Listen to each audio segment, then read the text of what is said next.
Yes, good morning, Digos City. Good morning, Davao del Sur. Good morning, Southern Mindanao, Luzon, Visayas, and Mindanao. How are you doing? Welcome din sa ito ang programa, ang Ronda Probinsya sa 94.3 Charm Radio. Yun ang sumakaubang karon. Mike Nakwa.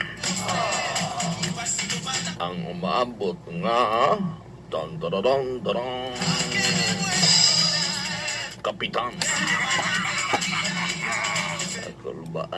Kulbaan man dayon mo eh.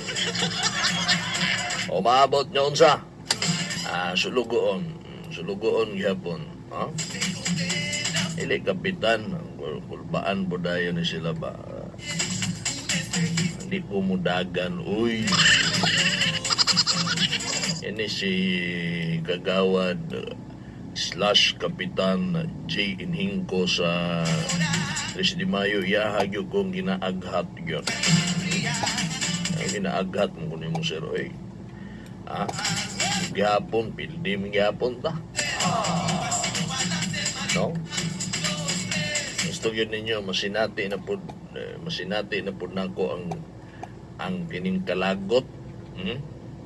Dili ang kapildihan, ha? Di mo ta maglagot mo pildi ta. Kini mo ato kag BIR ba para comply ka tong imuhang susi. No, ko mo toy. Murag kag kaduha gipatay ba. Pildi pa ka, ipahasul-hasul pa kag taman sa BIR. Di na ko gusto may tabo na. Busa kumudagan man lang galing ko, dapat daog yun. Mike Nakwa, kape, kape ba? Kapita. Kapita. Di sa ko magkano ada magyapon. Postpone mangyapon. From Cambosing Gilbert Lumaad, Mayong buntag sinuda. Ang ising, kang na mga batusay ni mo diha, boss. Buntag sa inyo diha, murag dimingaw naman ta sa sitpan ane, oy. Usa na may lasa sa sitpan ninyo diha, busing, murag taod-taod na ang akong lalamunan ba, nagpangita na sitpan ninyo ba. Kagaran tilawan ako ang mga sitpan, may nada, ha? Pag walang kalatoy-latoy. Yung ka na mga mapalit na ko ng mga set pan. Sus, layo ra kayo sa Ilabosing Gilbert. Kaya ang set pan nila, mas daghan pa ang unod kaysa sa pansit. Sabi, ilid maayak na, ilid maayak. Ang buntag, Governor Dodo Cagas, sir, good morning. Ito naman sa lalawigan. Okay, umasap sa to ang Vice Gobernador Mark Cagas, sa to ang kongresista sa nag-isasarang distrito sa probinsya, Congresswoman Didi Cagas. Good morning sa to ang Mayor Sudad sa Digos, Mayor Joseph Fortich Cagas. Okay, umasap mga igala, ugmang adlawa, kung madayon, maayo, kung dili maayo, ha? Nga mahimo na tong guest, no? Ugma ang ato ang congressional officer Eric Agbon. May buntag ni mo diya siya. May isgutan na to may gala kung unsa na mga programa karon. Unsay mga ongoing projects ni Congresswoman Didi Cagas. Buntag ni mo diya Sir Eric. Ang karong mga tagnaa may gala sa naguna na ito isgutanan, direta sa pinaka-mahinungdanon o pinaka-importante kini nga angay ninyong masayran. So, ako sang ahangyoon ang matag-usa ka ninyo, labi na sa mga parents, paminaw sa mukadjot, ha? Bahalag di mo maminaw iniguman, importante paminawa lang sa gininyo ni, kaya importante kini bahin sa dinggi ni. Iba puula ni Mike, oy sige, dinggi. Madinggi kita kadugayan ani. Mabito ganing atong balik-balikon, Di mo po ninyo tumanon, God. Balik-balik ko na to ang kining 4 S's. Yagi issue ni Governor Dodo Cagas na executive order. Tumana ninyo. Kaya umuundang tag-isgot din niya na may latest update. Alangan din na to isgot na importante man ni kayo. Ang Kapitolyo, seryoso nga sige gisgot ani. Kay aron sa ingon na walay kuan ba? Walay rason nga ang gobyerno pasulon sa mga tao sa gihimo sa gobyerno. Naay gihimo oy. Kagahapon sa executive meeting ipanguluhan ni Governor Dodo Cagas na si Dr. John Masungsong o ang mga department heads kana gyud intoy sentro.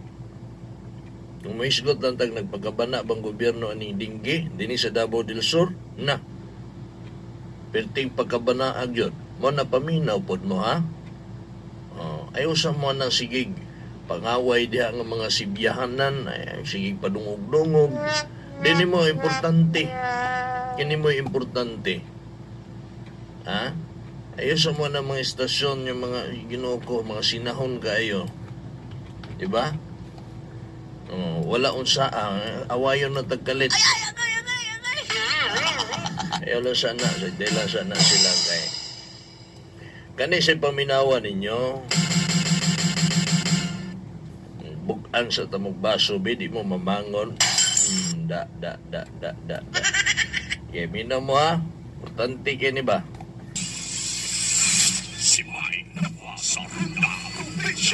base sa datos gikan sa Provincial Health Office kan PHO as of July 31, 2019 naana sa 1,129 ka kaso sa gikadudahang dengue sa lalawigan. Lakip na din ang datos gikan sa mga pribadong hospital. Unom na ang katalang namatay. Duha sa Digo City, duha sa Kiblawan, usa sa Santa Cruz o usa sa Bansalan.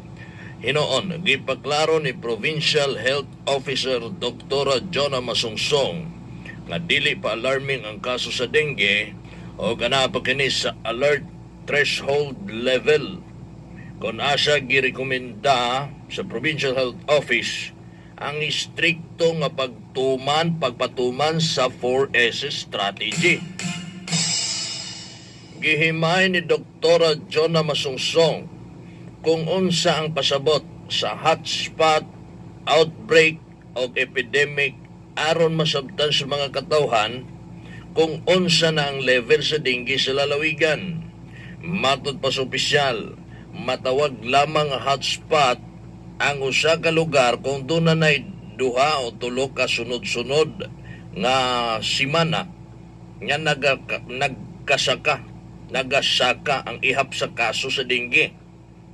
Matawag usab kini nga outbreak kung adunay kalit na pagsaka sa kaso sa dengue samtang matawag nga epidemic kung adunay halapad nga pagkailap sa sakit. Ang Provincial Health Office nagapud-apud og libreng mga rapid dengue test kit ngadto sa Nagandaya Munisipalidad sa Davao del Sur. Adunay 45 na ka mga box sa insecticides ang nahatag sa Department of Health ngadto sa tanang munisipyo lakip na ang syudad sa Digos.